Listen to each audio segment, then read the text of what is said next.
Last time I created the LED module like this. After making it, when I actually used it, I imported the header file here and used LED init and LED blink. I will try to create this as an LED library, just like other Arduino libraries. In the sketch we are using, we will simply just essentially add the LED header without needing to add any additional code, allowing it to be used in any sketch right away, immediately.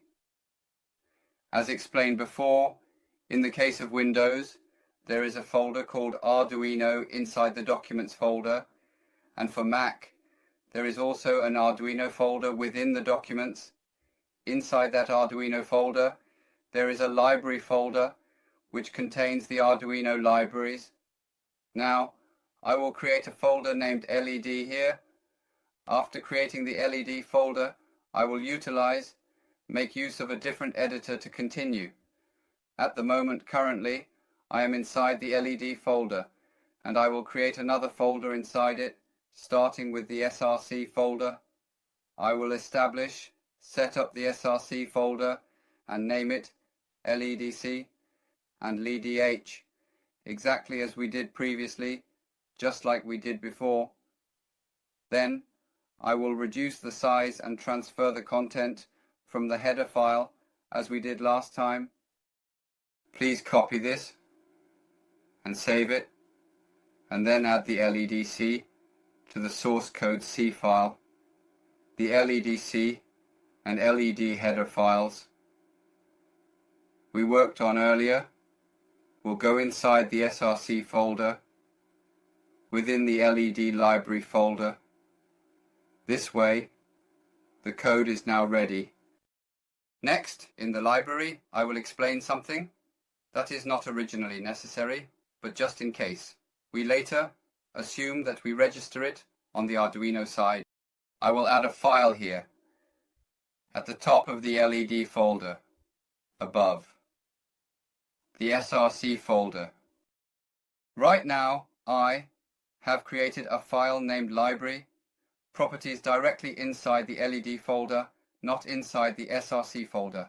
This file contains information that will be checked later when we register it with Arduino. It specifies what kind of library it is. Here, I will definitely designate this library nameled. Since this is my first time doing it, I will set the version initially to 1.0.0. If additional features are added later on, it will change incrementally to 1.0.1, and if it undergoes a complete overhaul in its entirety, it will become versioned as 2.0.0. I am going to write down my nickname here along with my email address for contact purposes. The sentence field is meant for a brief introduction of myself, so I'll keep things simple. There. Originally speaking, there are guidelines provided for entering library properties as directed by Arduino itself, but for now at least, we shall ignore that part, since this particular project is an LED controller which falls under device control category. If you want more detailed information about these guidelines specifically, you can find them available on Arduino's official website. Generally speaking though, in order, register with Arduino properly, you need upload your work onto GitHub platform.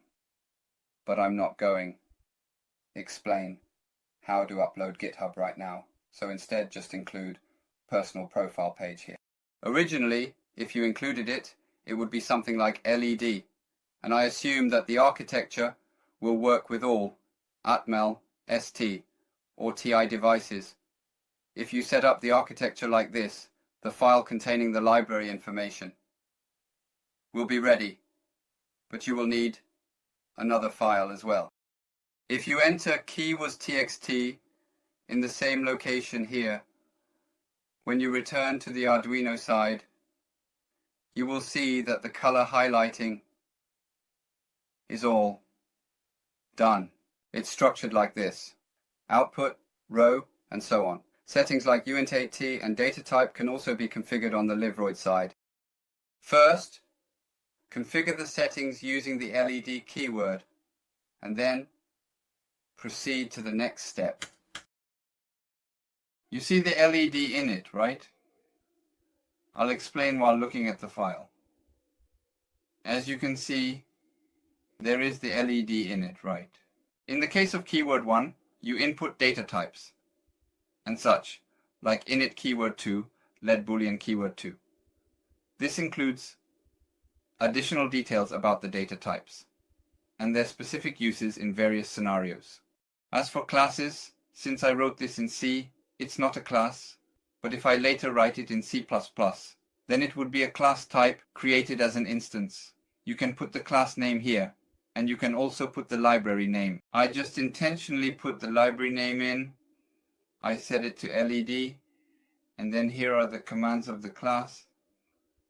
This corresponds to keyword 2, and I added LED init and LED blink. Next, you can input constants, like macro constants. In my case, I have LED pin. Of course, there may not be a need to use it externally now, but let's assume that it could potentially be used externally in the future, at this point in time. Doesn't object, yo, hey, you. It makes us wonder what the relation actually is. T, oh yeah, S, ST. If you do that, you are ready. In this state, let's go back to Arduino. For instance, turn off the Arduino device, then power it back on again. And now I will add LED.header here, then LED.in, and finally LED.delay. Repeating this process 5 times, with a delay of exactly 5 seconds each time. After saving your work, when I compile successfully, it completes without any issues whatsoever. However, the strange thing is that earlier, as I clearly explained before, that one could highlight text just like other things, but the reason why it doesn't show up properly is because when returning here, you should originally set this space to be a tab instead of spaces. If you look closely now, you'll notice I've got them set as spaces currently. In some cases though, the editor might allow users input using their tab key, but actually input spaces rather than tabs, depending upon settings chosen by user preferences. So in my case, specifically speaking, I will change these over from being space characters into proper tabs, and now everything has completely changed over into correct format using only tabs throughout entire document. I'll make sure all white space characters are converted precisely into corresponding tabbed entries, ensuring accurate configuration overall. Tab. I saved it again. I will turn the Arduino off and on again. When I turn the Arduino off and on, you can see that the highlight is now properly displayed. And although we won't use it here, you can now see that the LED pin, LED blink, delay, and MS are also highlighted. You can set it up this way. Once everything is ready, I will explain it to you when the opportunity arises. By setting up GitHub, the libraries you create can be easily downloaded by others through library management. Or you can download them here whenever you want, and efficiently. This time I worked on creating an Arduino library. Next time I will try adding examples to this library. Then I will see you next time.